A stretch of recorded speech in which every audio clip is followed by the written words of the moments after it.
Cambridge in Pakistan webinar series helps us to connect you all with both leading and emerging destinations as well as higher education institutions across Pakistan and internationally.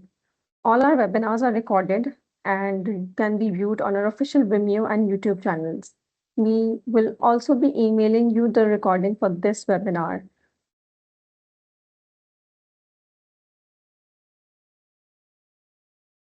Before we move on, we have some housekeeping that I'd like to share here. We would request that you please keep your microphone and video off at all times. We will be taking questions at the end of the session. So in case you have any questions, please feel free to drop them in the chat. We have a dedicated session, so that will help us. And this webinar, like I said, is recorded. We will also be sharing the link to our Vimeo and YouTube channels in the chats. And in case you haven't been able to access our previous webinars, you can do so. These webinars are basically free, so we do not offer certificates for.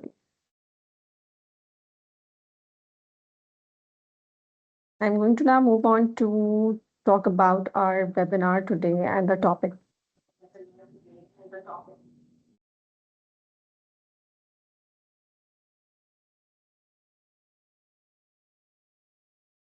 For this webinar, we have basically collaborated with Habib University to discuss the significance of how identity influences one's decisions. And through this session, we would like the students to reflect on who they are, who they see themselves becoming in the future, and how that understanding can guide them in choosing academic disciplines and career paths that align with that.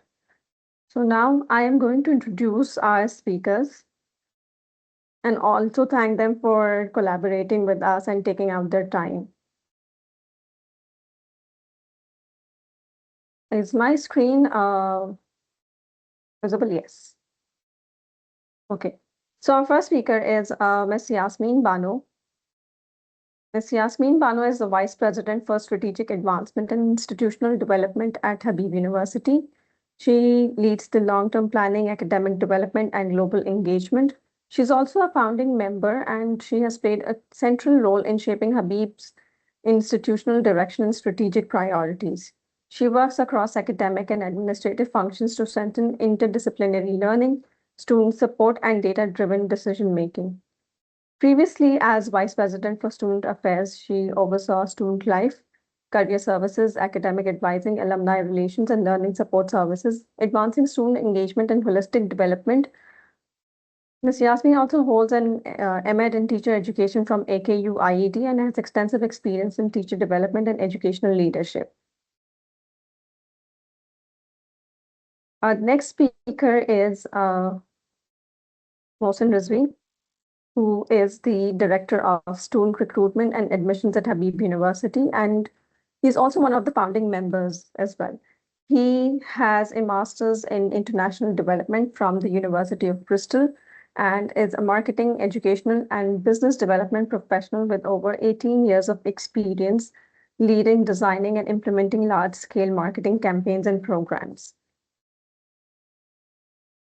And lastly, we also for this session we also invited a student at the. Maham is basically a final year student of comparative humanities at Habib University with a minor in social development and policy. Her educational journey began at the Mama Parsi Girls Secondary School and continued at Karachi Grammar School, where she completed her A levels and served as head girl before joining Habib University across the.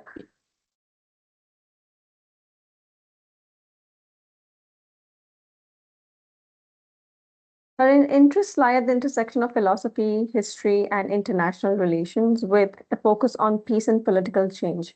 She is passionate about art, music, and public speaking, and she has actively contributed to campus clubs and hosted major university events. Maham also attended a summer semester at Stanford University through the Learn Abroad program, expanding her academic and global exposure. I am going to thank you all for joining us today, for collaborating, and working with us on this. Miss Yasmin, the floor is all yours now. Okay, thank you. So very briefly, I'm going to cover, can you hear me very clearly? Yes. Yeah. Okay. So we will briefly talk about cultivating identity, purpose, and adaptability in a rapidly evolving world. Since the important thing in this entire conversation is around rapidly evolving world, so I would like to first discuss this. Could you please move on to the next slide? Okay, so this slide briefly presents four major challenges our world is facing at this point in time. And it's very important to understand them because the understanding of these four crises will basically help students to decide what is their purpose, what their purpose is going to be in their future life. And it will also help schools and advisor to decide that how to advise our students for their future education in this current context. So first one is eco-emergency. We all are aware of global climate challenges and the impact which is being on our world. So for example, this rising temperatures, floods, and other changes which are happening and impacting on our lives. This is basically something bigger, and we as human ourselves have made our planet literally impossible for living. The other crisis, which is basically at this point in time impacting on our world in a lot of ways, which is economic desperation, inequality, and political crisis. Just one example I have given that as per data, right now 85% of global wealth is concentrated within the richest 10% people in the world. Which does not only speak about the way the capitalism is impacting our life, but it also talks about inequality, poverty, and other social issues which are emerging in this particular scenario. The other two challenges are about the health of ourselves, both cognitive health and physical health. Both are at this point in time are in crisis because of the advent of technology, social media, marketing, advertising. There are lots of influences which are impacting on our cognitive health, our ability to think, our ability to analyze, our ability to create and innovate. How do we respond to this particular crisis? How do we use technology while keeping in mind that our cognitive development is not compromised?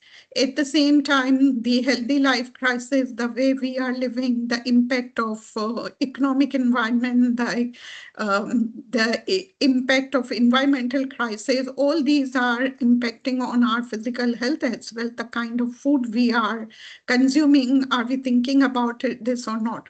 So you can see all these crises are not only important as an individual crisis, but you can see all these are interlinked with each other, right? Because the effect of one impacts the other. So it's very important that while we are thinking about the purpose of education, either as a student or as an institution or as a scholar, we need to think about the world in which we are living and the kind of issues we are facing. So understanding of this and consciousness of this will help specifically our student to decide their purpose. So purpose of education shouldn't be, and your identity shouldn't be the kind of job you will get or the kind of grades you will earn, the amount of salary. But your key purpose should be decided keeping in mind that how you want to contribute in making this world a better place. Next. Another important, could you please switch? Another important thing which is going to impact or on your decision of your future and helping you to decide your identity and preparing yourself for the world in you which will be stepping into is the kind of skills and values needed. Could you please move on to the next slide? So this data is taken from World Economic Forum 2024 survey, where they ask globally from the employer that what kind of skill set values they need the most. And you can see the top 10 skills and values, which starts from analytical thinking, resilience, leadership, creative thinking, motivation, technological literacy, empathy, curiosity and lifelong learning, talent management, and service orientation. These top 10 skills and values are generic skills and values which are required by all types of employer. And you can see from this very clearly that demand is not for any particular degree or content. Demand is for a particular set of skills and values which can help you to navigate the world which I described in slide 1. A world which is defined by polycrisis, a world which is defined by inequalities, a world which is defined by multiple crises. So these skills are now seen as very, very important by all employers. So when you are deciding your future university, your future program, think about these skills and think of acquiring them. Content and knowledge has become something which you can acquire in this world very easily. Your deciding factor should be that how would you upgrade yourself, how would you develop yourself around these required skills and values. Next, keeping these two things in mind, there are few recommendations for parents, educators, and students. If you want to really define a thoughtful purpose, if you really want to think about that, how would you prepare yourself for future? You need first step is that develop awareness and consciousness about the world in which you are living. Understand the issues which we are facing. Identify which sort of skill, values, and dispositions would be required to address them. And this can be done. So we need to take a pause, read, watch, and engage with the world and reflect on it. Schools can do by creating a lot of opportunities for students in the form of seminars, short courses, reflective circles, dialogues, etc. So we need to go beyond teaching the curricula only. We need to create spaces where our student can understand these issues and can start reflecting on them and connecting them with their future purpose and their future education. Same thing can happen at home as well. If there are parents who are the part of this webinar, they also need to think about it, that we just don't need to talk about grades and numbers. We need to have very thoughtful conversations with our children. The next thing is rewrite the purpose of education. So what is the purpose of education? And schools and everybody who is engaged in this business needs to think about it. So for example, schools need to see that education is not just delivering a particular content of a syllabi and preparing a student for examination. They need to think beyond that how do they help our student to become aware and conscious and take decisions which are very thoughtful. Parents and schools need to set different benchmark for student success other than grades and positions. And then diversity in curricula is very, very important so that we can help our student to go beyond the boundaries of their specific subjects and can start understanding their lives, which will help them to decide their purpose. The third thing which can help all of us is providing opportunities and spaces for self-reflection and decision-making. So in this current world, there are lots of new career paths have emerged, new disciplines have been coming up, and at times it happens that parents and schools are not aware of it. So it's very important that we create opportunities to engage ourselves and our students with market, with industry, with employers, with the organization working in social development, with the organizations who are undertaking research studies, because these things will help us to understand what is possible and how we can engage with them. So it's very important that we provide those opportunities to our students. So first they know what's happening around them, what are the possibilities, and then we need to give them power, or we need to empower them to take decision for their future in light of their own interests, their own skills, their own passion. Next, please.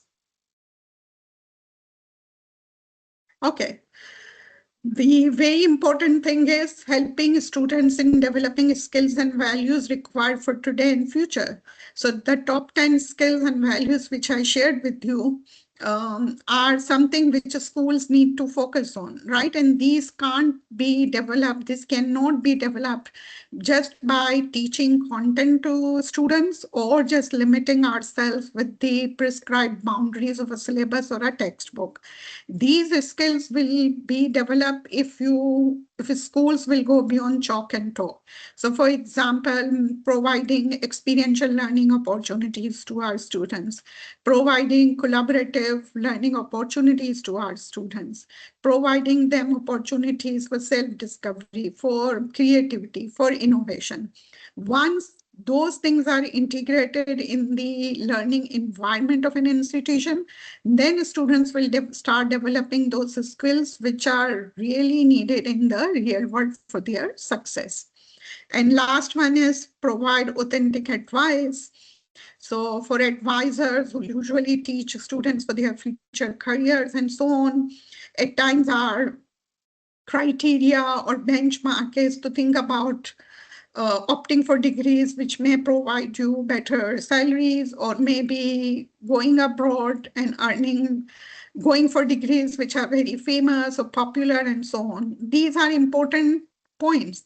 But the most important thing is to advise your student to assess their future universities based on the skills which I just discussed with you. Institutions which can help them to learn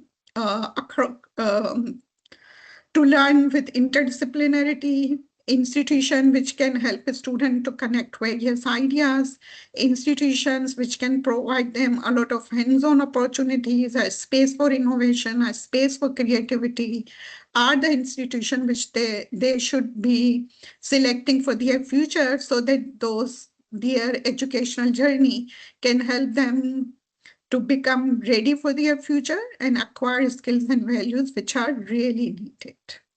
Right? So thank you. And you can move on to the next presentation, please. Thank you, Ms. Yasmin. This has been very insightful. We're going to come back to you later. I'm now going to invite Maham to talk about how she has rediscovered herself through her own academic choices that she made. At what point did she think her journey was not exactly what she wanted to, and what made her choose her disciplines? So move to the previous slide, the very Sure. first. Thank you. Welcome. So, first of all, I wanted to say that it's a huge honor to be speaking alongside Ms. Yasmin Bano and Sir Mohsin. So thank you for giving me that honor. And good afternoon, Assalamu alaikum to everybody. It's such a pleasure to be a part of this webinar and to interact with counselors and students from Pakistan. And I'm really thankful to the team at Cambridge and Habib for giving me this opportunity. So I feel like for students, especially, I know that it's a very daunting time and there's a lot of pressure that you have to endure for no reason, because a lot of that pressure is unnecessary. And it happens because students are not in touch with themselves, not aware of who they are, what they want from life, what their core values and principles are. And there's so much uncertainty and confusion about what the future holds. So it's really important that we have a conversation like this. I'm Maham Bakr, a final year student at Habib. I'm majoring in comparative humanities, and I'm a hardcore humanities student, and I'm also pursuing a minor in social development and policy. And my account is going to be a little bit personalized because I want to walk you through my journey and let you know what fears and what insecurities and the frustration that I felt when I was 18, 19 years old and I was told to make the biggest decision of my life. So I will talk about my journey not just at Habib, but also at Mama Parsi and KGS, where I had my early education. So I'll keep moving back and forth, but I'll make sure to cover everything that I need to. So let me begin by sharing an interesting story about how I landed at Habib, because it was not a straightforward, simple, linear path that I had to take. I underwent a huge transformation 4 years ago, and most of us go through it, right? Something hits us really deeply and we're not the same person anymore. So for me, that moment happened in 2020, 2021, just the time when we had COVID. So let me begin by sharing with you that I belong to a family of doctors. My parents and my siblings all chose medicine, but they're in different fields within medicine. And they were not forced into this profession, so they're actually quite passionate about it.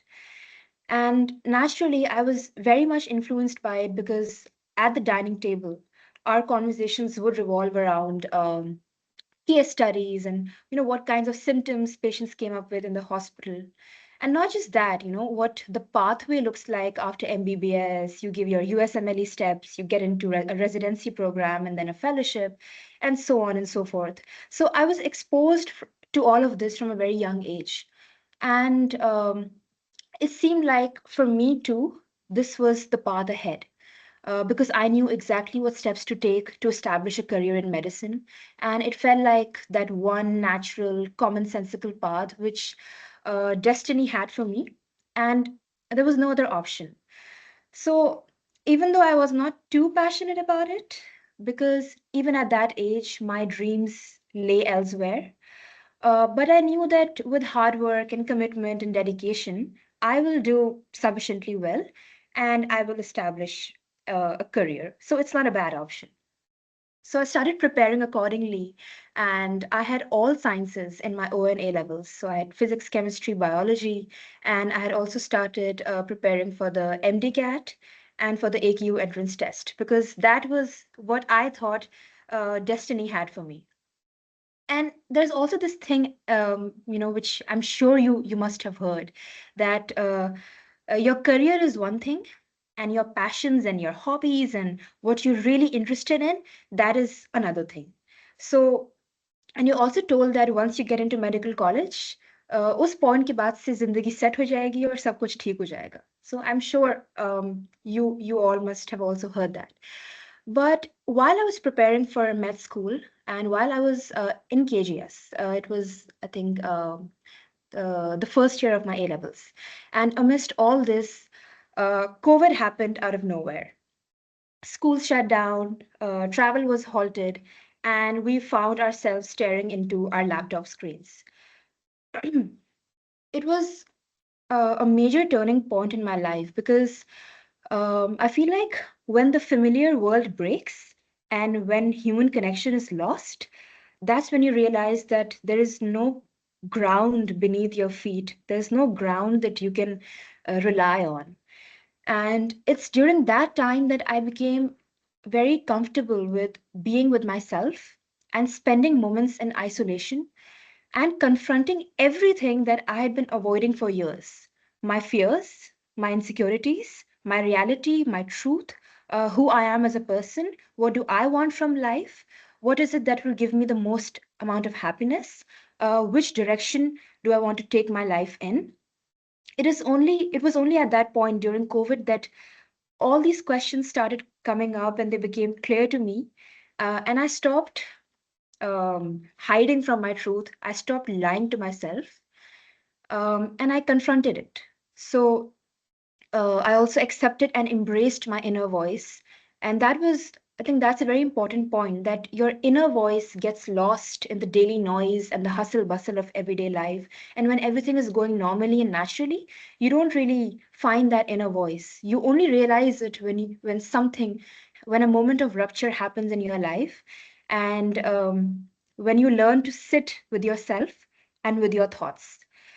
So I decided that medicine is fantastic, but it's not where I see myself. It's not something that I was born to do. And my life is precious. So I don't want to wake up and think, even for a single day, that I don't want to go to work and oh my God, I have to wake up again and do this again. I'm really scared of that feeling. I don't want to ever feel that way in my life. In fact, I should be able to do something that makes me want to get up and face the day and be really excited that, life has given me another day and another chance to live. So that was the mindset that I had at that time, and I still continue to have that. So I communicated this with my parents, and naturally, they were slightly taken aback, but I was so lucky that I got that support and validation from them, where they said that they trust me and they want to see me shining my brightest. And I think when we talk about support systems, it's really important that we credit our parents, because without their trust and validation and support, it would be very difficult to make unconventional choices in your life, make difficult choices or choices that other people are not comfortable making. So that support system is very important. But then the question was, if not medicine, then what? And when I saw that Habib was offering a degree like comparative humanities, which is sort of it's unheard of in Pakistan, um, with concentrations in philosophy, history, literature, and religion, it just felt like it was the right fit for me and for my personality and for the way I look at things and the way I look at this world.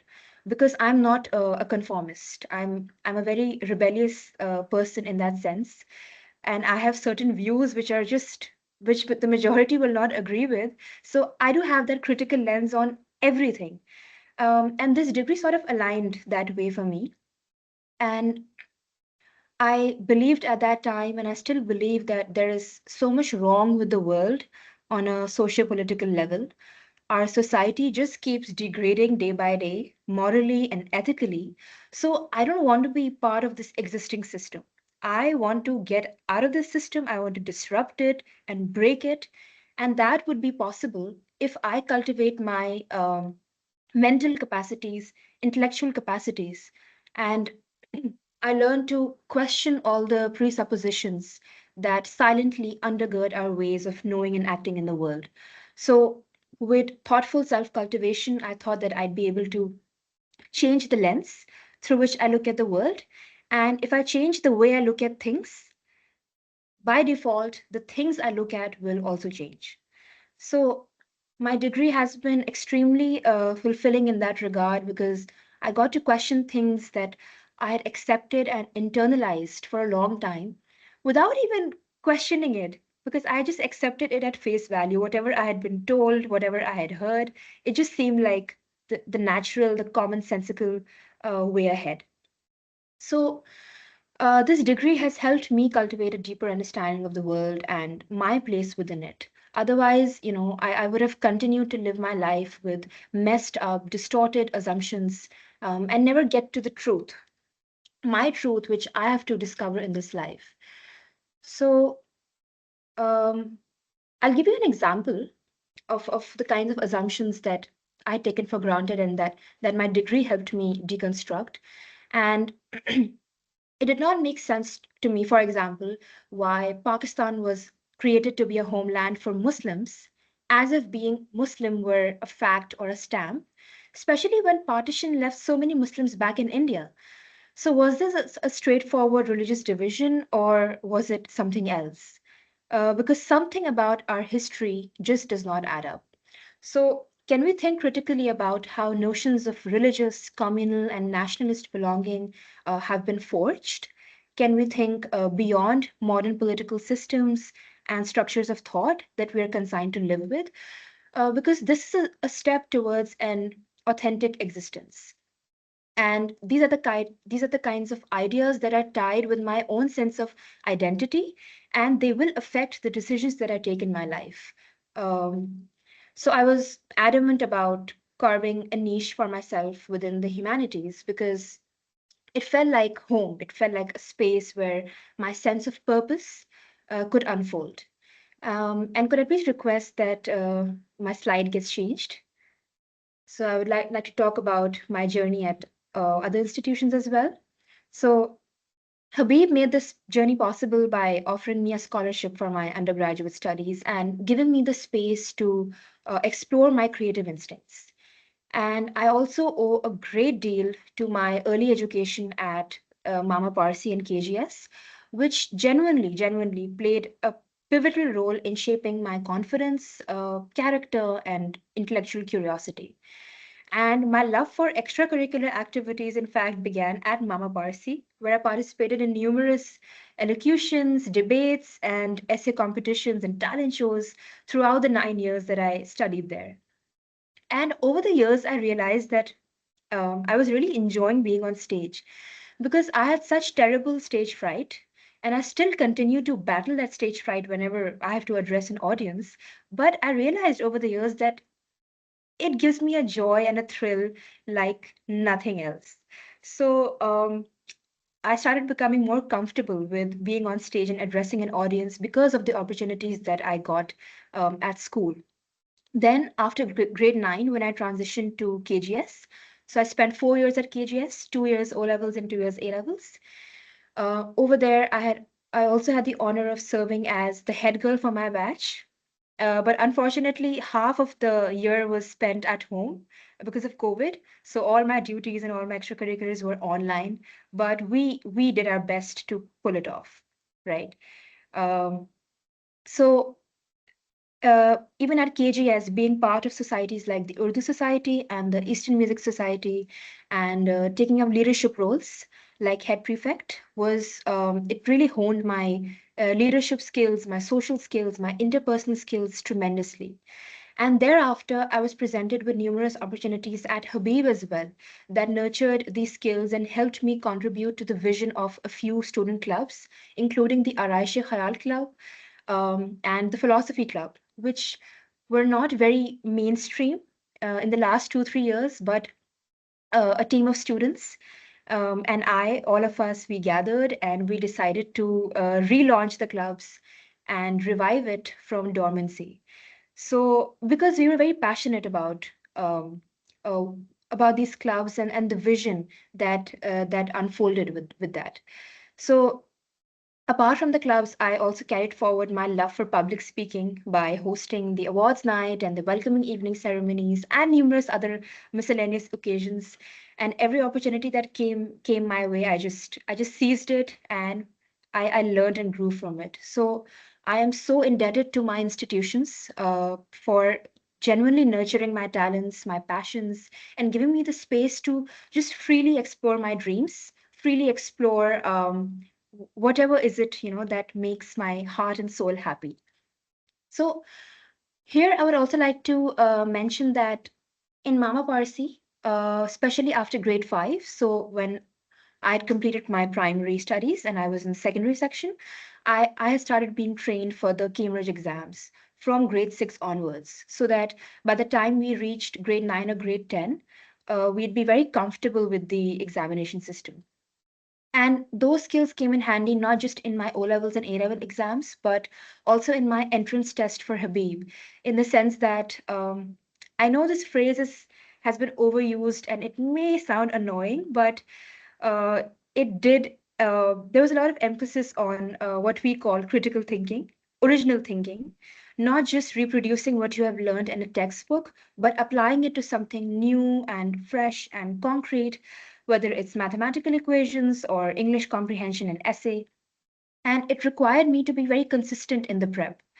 For English and math, especially, these weren't the kinds of subjects that you could prepare for in the last 1 week and just ace the exam, because you needed to have a very strong foundation and a very strong knowledge base, which could only be developed over a period of a few months. So no matter how many English comprehension exercises you practiced, in the exam, you would still get a new one, and you would have to apply those skills that you have learned during practice onto that new one. And sometimes you would get it, sometimes you will, I also fell short. But these were the kinds of skills that stayed with me for a very long time. So the journey began in grade 6, and it still continues right through my undergrad. And finally, if you could just please turn to my last slide, I also want to share with you that through Habib's Learn Abroad program, I had a wonderful opportunity to attend a summer semester at Stanford University in 2024. So from June 24th June to 18th August 2024, I spent a semester there. And needless to say, it broadened my intellectual and professional horizons. I met students from all over the world, made some really meaningful connections. And I also feel like I got to burst this bubble that I was living in, and that bubble can also be your own country, because you've got to transcend borders and think about how other people live, how other people socialize, what their work ethic is like, what their routines are like. So that was an experience like nothing else that I can imagine, and I think those 2 months I will cherish for the rest of my life, and I will look back years down. I will look back at those 2 months, and it will bring a smile on my face.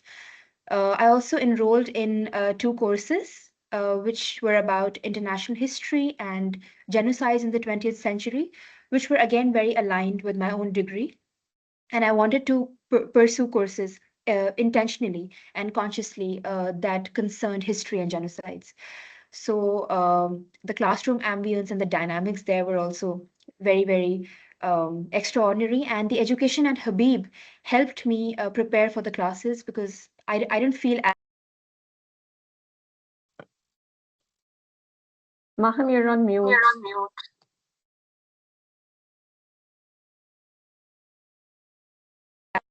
so. Sorry, am I audible now? Yes, and I'm very sorry, Maham. We have some time constraints, so Yes, we're yes, going I'm to done. come back to you. Thank you so But thank you so much. Actually, I'm going to hand it over to Mohsen now to talk about the admissions at Habib. Assalamu alaikum, everyone, and a very good afternoon to all of you. Can we please move on to the admission slide, please?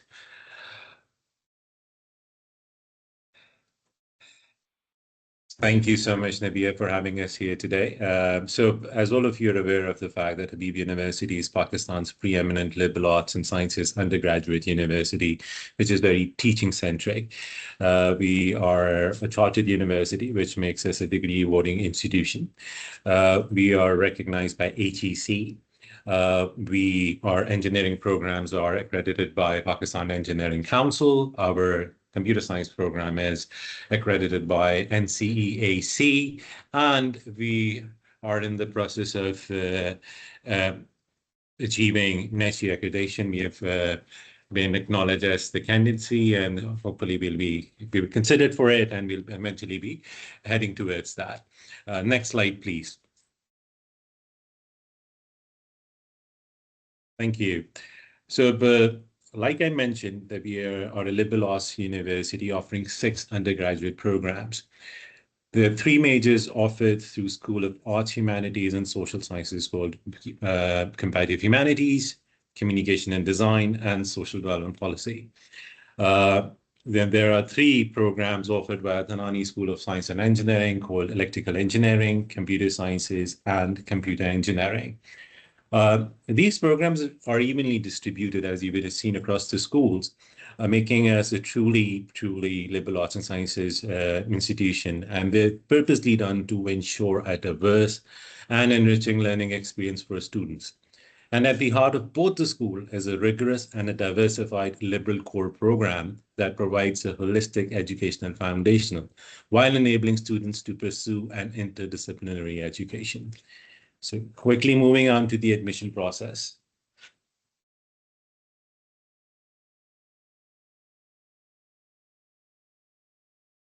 Thank you.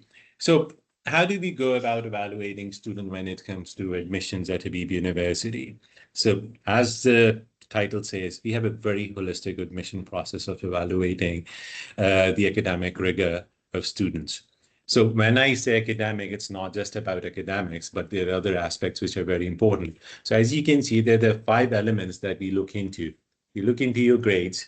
And when I say grades, I'm talking about their performance in their O levels and their performance in their A levels.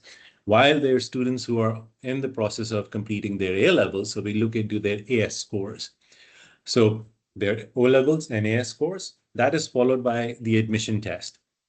So the admission test gauges them through three different aspects. One being their English competency, that's followed by their mathematical skills, and then there's an essay component to it.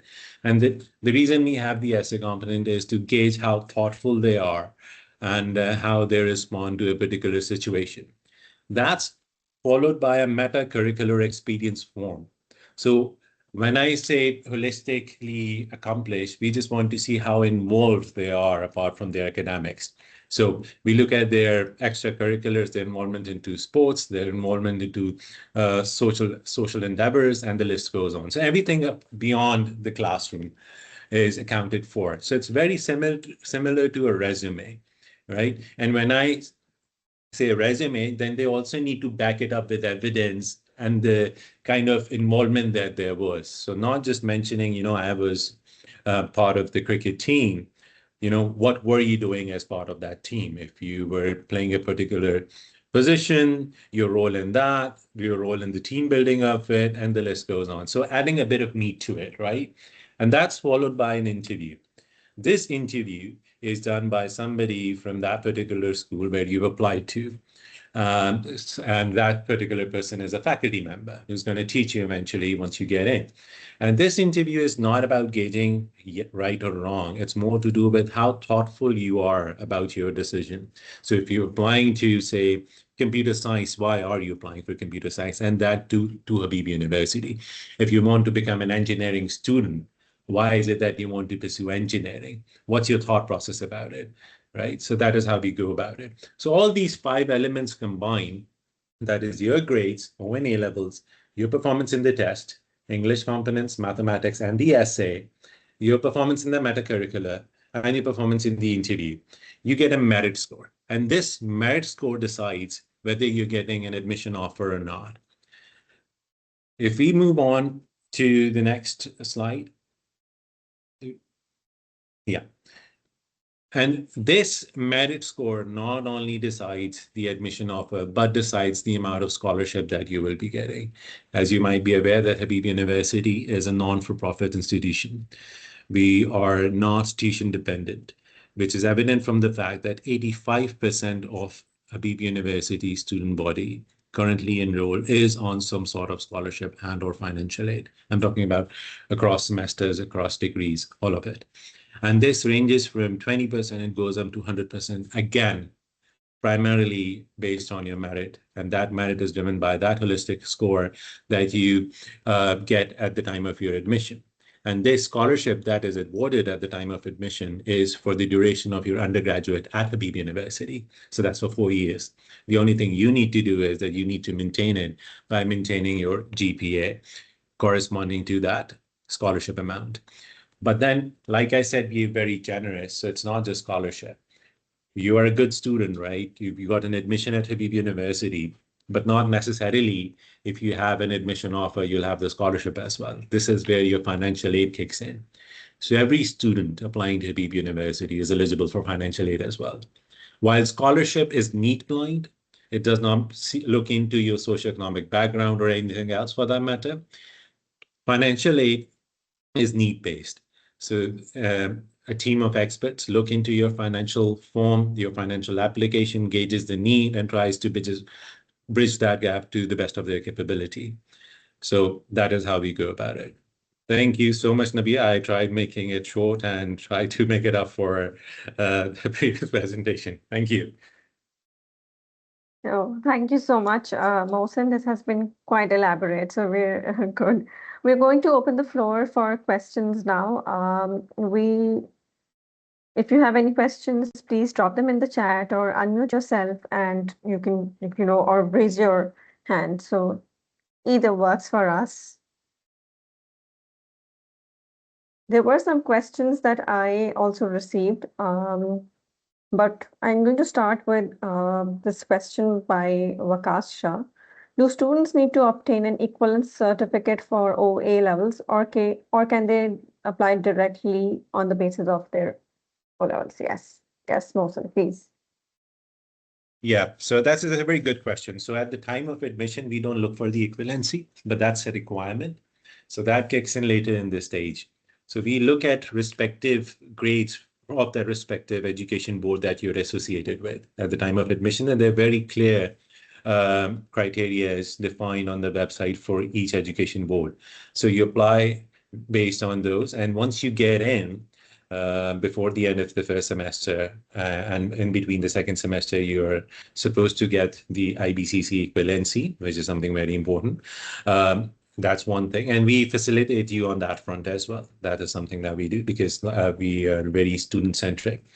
At the same time, while at the time of admissions, I know there are certain limitations for certain programs. You cannot pursue engineering if you don't have a science equivalency, or certain programs. There are prerequisite criteria for that. So we ensure that we take all those measures that all those criteria are met at the time of admissions, and you will get that the equivalency that is required for that program. I hope that answers your question. Thank you, Mohsen. I think that it does. So we have some more questions, and they are: how can universities and schools work together to better support students during this transition? I think Ms. Yasmin or Mohsen, I'm going to request you, either of you, to respond to this question, please. Thank you. Okay. So Mohsin, I can start and you can pitch in. So there are various ways the schools and universities can collaborate. One is that before students start applying, it's very important that the school counselors and administration and the university admissions team and their faculty meet with each other so that both sides can understand the program criteria, which are very, very important for students to understand. At the same time, universities can help schools in terms of understanding what skills will be required at the university, and if schools can start integrating some of those within their curricula, that will help a lot students in terms of transitioning to the new environment and new thing. At the same time, universities often, Habib University always does that. We organize summer program, onboarding sessions and so on, and those things are organized so that students can start preparing themselves and start acquainting themselves with the university learning criteria, university environment, their class fellows and so on. So here schools can encourage their students to actively participate in those activities so their transitions become smooth and easy. Mohsin, if you want to add, please. No, but I think Yasmin, you've covered everything. But when it comes to collaboration, I look at it from a very different perspective as well. Like Yasmin mentioned, there are different levels of interaction that happens, so it requires a lot of transitions over the period, and it's a different experience altogether. So in order to ensure that it's informed to begin with, that's one. It's meaningful on top of that, and it's seamless. We need to collaborate because it's a community that needs to work together, regardless of what level they are, right? For instance, teachers and counselors are far more informed about these individuals than we are, because we are at the taking end, right? It's a 4-year journey while you indulge in your O levels for the longest time at a school. It's like 10 years of a journey, right? And then, a lot of these colleges already have A levels inbuilt. And even if not, right, this is why it's more important to have that collaboration, because they're standalone schools as well, offering A levels only. So that collaboration will ensure their success by warranting seamless transition through and through. Thank you, Mohsen. That's truly insightful. It's true. We have one more question from Anila. Anila, would you like to unmute yourself and ask this question?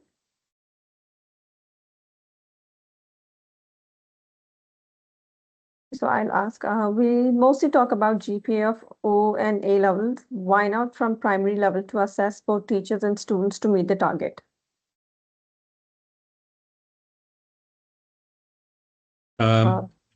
So from what I understand from it, we're trying to understand the question first, and I would like Yasmin to have a go at it first, and I can follow. That what you're referring here is that why do we look at O and A levels, and why don't we dive deeper into the Yes. academic journey? Okay. Yes. Yeah. So, in my opinion, yes, of course, schools can do as they wish to do, right?